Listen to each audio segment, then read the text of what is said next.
welcome everybody to another great episode of Real Life Matters. Of course, I am your host, DBoss, and I hope you're watching me Monday to Friday from 10 p.m. Eastern Standard Time to 12 a.m. I'm on CareVision in 28 different countries, including London, UK. Also, if you're in Canada, you can watch me on Bell 5 channel 658. And in case you didn't, and all through the States, we have the US, there's two various cable networks that supports CareVision, and you can see the different countries. In case you missed any of the episodes that I did with all the wonderful guests, you can go to my YouTube channel. You can subscribe, like, share, hit the bell icon, DBoss Networks, and you can see all the guests that have came on the show. And you can look, and you can even see yourself if you're lucky. But I hope everybody's doing their 15 minutes of laughing every day, because that's healthy for you. That means that you're releasing all those endorphins. You're toning your abs. It doesn't mean that you have to stop going to the gym, but you're toning your abs. You're making your blood pressure go down. Also, if you don't have anybody to laugh with, and you say, "Oh, I don't have anybody to laugh with," then what you could do is just put on something funny, or you can call somebody that you know that will make you laugh. But if you, in extreme cases, and you don't have anybody to laugh with, then they also can sign up for laughing classes. Yes, there is laughing classes that you could sign up for. So I just hope everybody's been doing their due diligence on that, because what you put out is what you're going to receive back. Also, we're going to have here a healthy snacking tip from one of our sponsors, Vital Fit, Vital Health, and from Joanne James. She's going to tell us a little bit about that. And then we'll be right back with our special guest. Welcome to your vital steps to better health and fitness. I'm Joanne James. Today, we're talking about exercise snacking. It's a fantastic way to fit exercise into your busy schedule. Exercise snacking is about taking small bites of exercise throughout the day. And it could look like this: anywhere from 30 seconds to 2 minutes of movement in some way, shape, or form is an exercise snack. You can, instead of taking the elevator, take the stairs up a flight. Or you can go for a brisk walk for 5 minutes. If you're watching TV, you can sit down and do some stretches, or sit and stand to work those legs. When you're at work, do some stretches at the desk. All of that is exercise snacking. The beauty is it does not require a membership, and neither do you need equipment. So take advantage of those small pockets of time that you have throughout the day to do some form of movement. You'll feel great. I'm Joanne James, and this has been your Vital Steps to Better Health and Fitness. See you next time.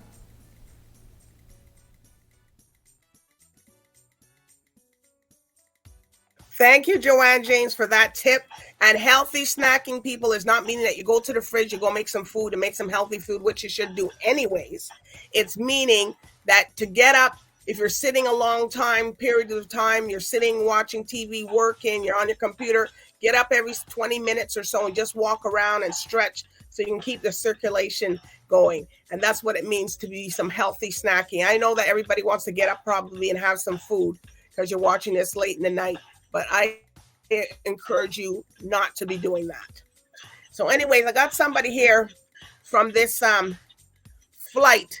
I guess no one's ever heard of a flight festival, but today we're going to hear it, and it's called a Sankofa Flight Festival. And we have with us today is Chedwick Crieghtney, and he's going to tell us all about it. So here he is. Hello, how are you? Thank All you right. so much for having me. All right, that's no problem. Well, I'm telling you, here at, we never heard of Flight Festival for Sankofa Flight Festival, so we're going to hear about it from you. But here at Real Life Matters, we like to know where's everybody's cultural background and where they came from. Oh, well, I was born in Jamaica. Been in Canada for several years. I grew up in Canada. Okay. So I guess my background is Jamaican.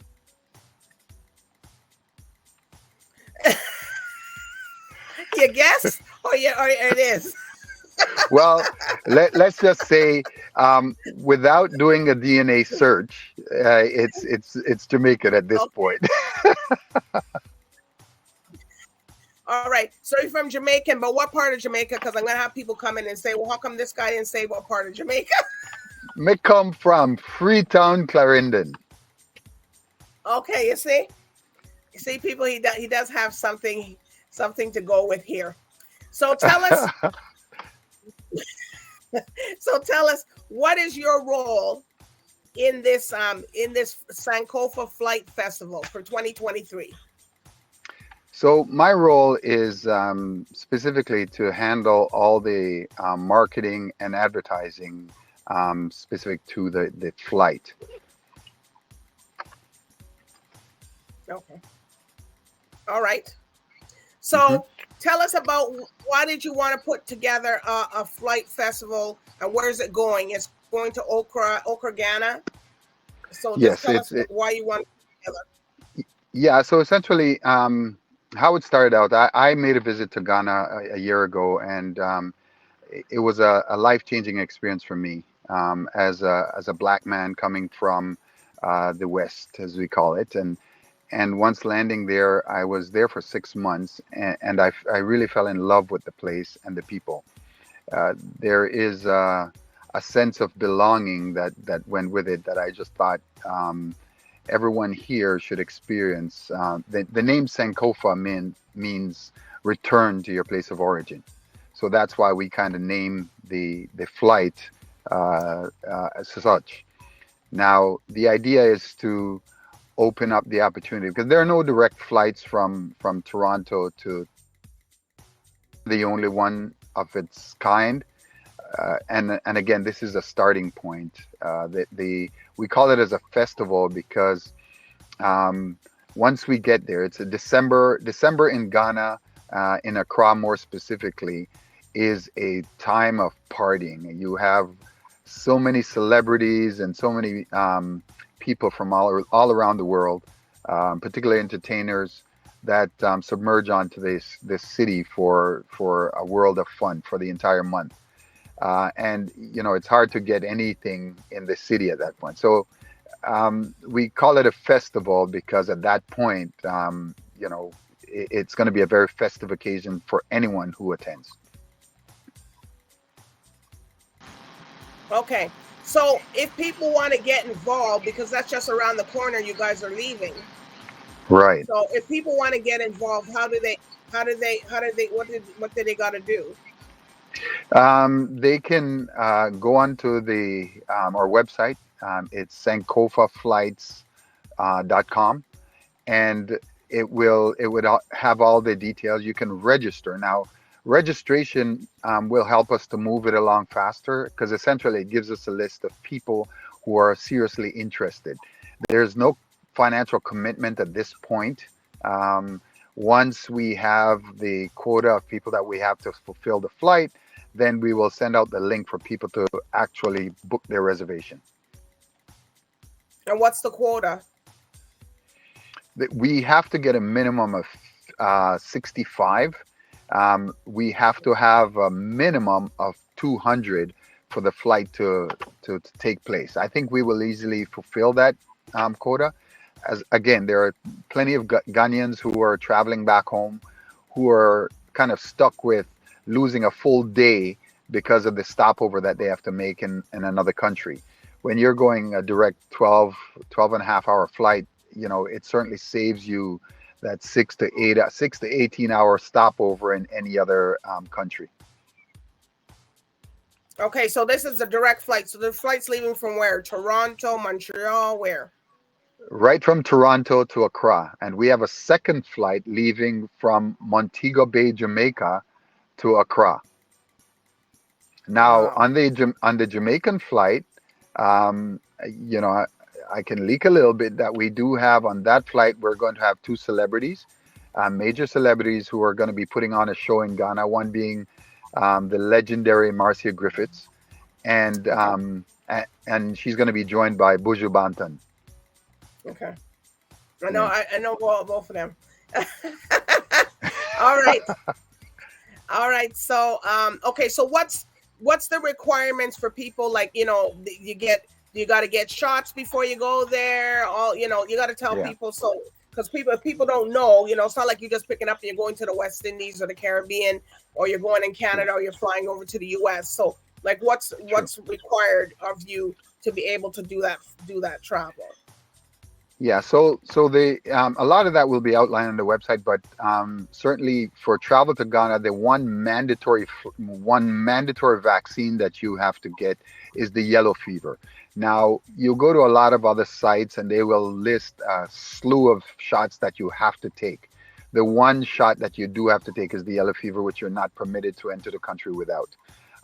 All others are optional. Now, what we found is, and when I was there, going to Ghana, they tell you to take all these, and you spend up to $1,000 in different, vaccines that you take. And the truth is, most of them are not required. Oh, You will require a visa, which we will help to prepare. Which most people will be getting a visa on arrival. okay. So how long's the visa for then? So or is this trip people staying there for a week, a month? What is it?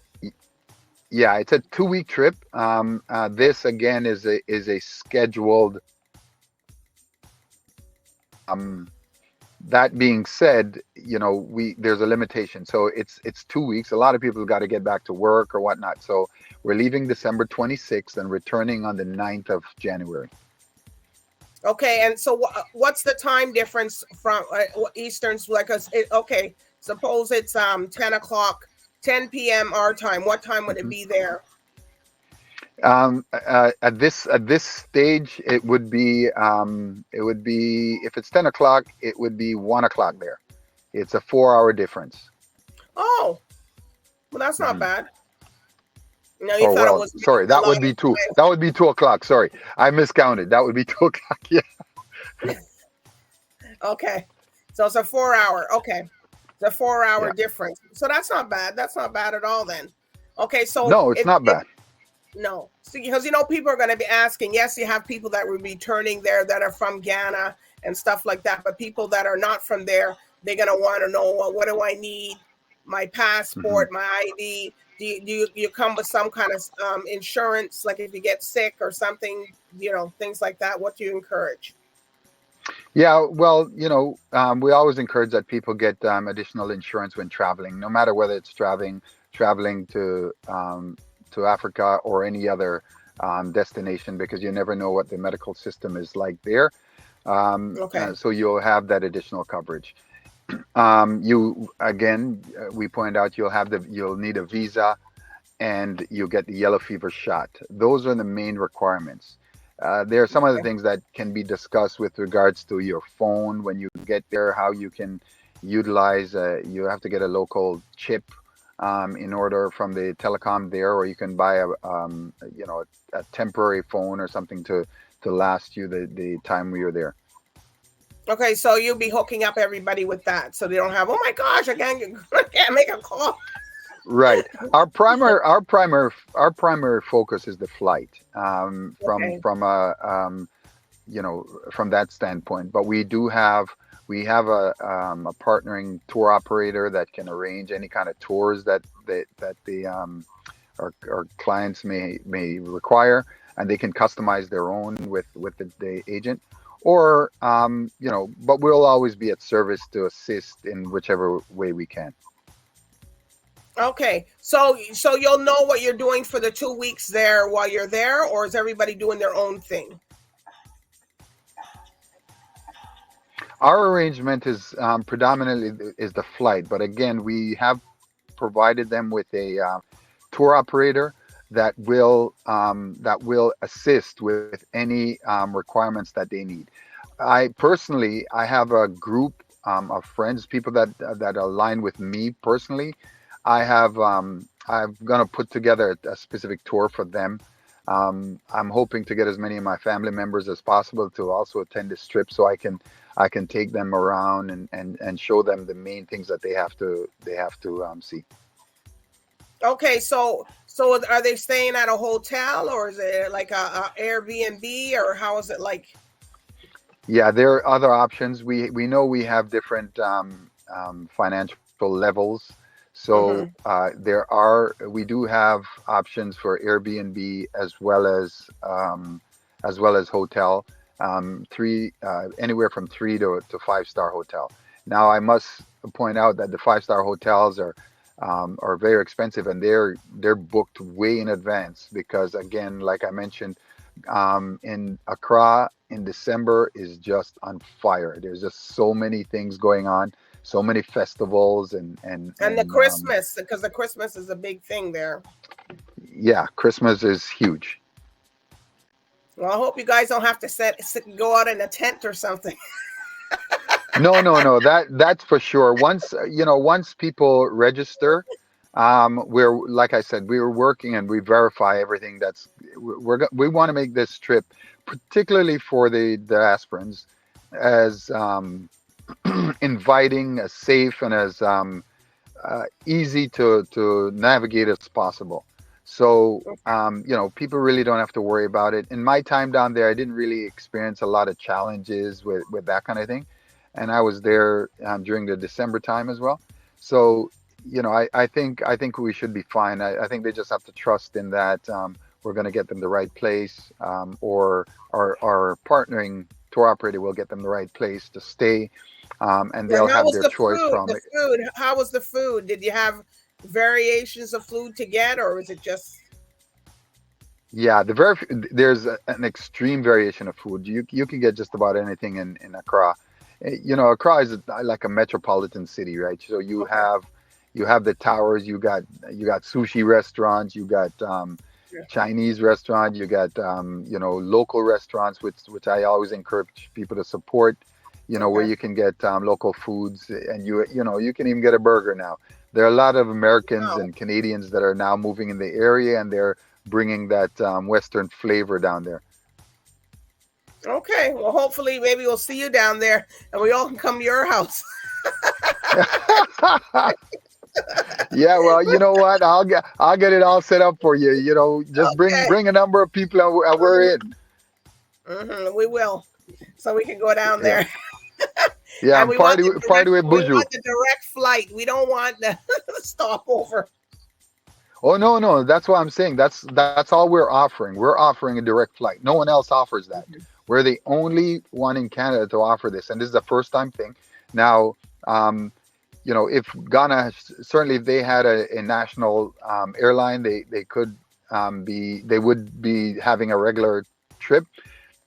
But I think what hasn't been recognized is the strong contingents of Ghanaians and people that want to travel to the region.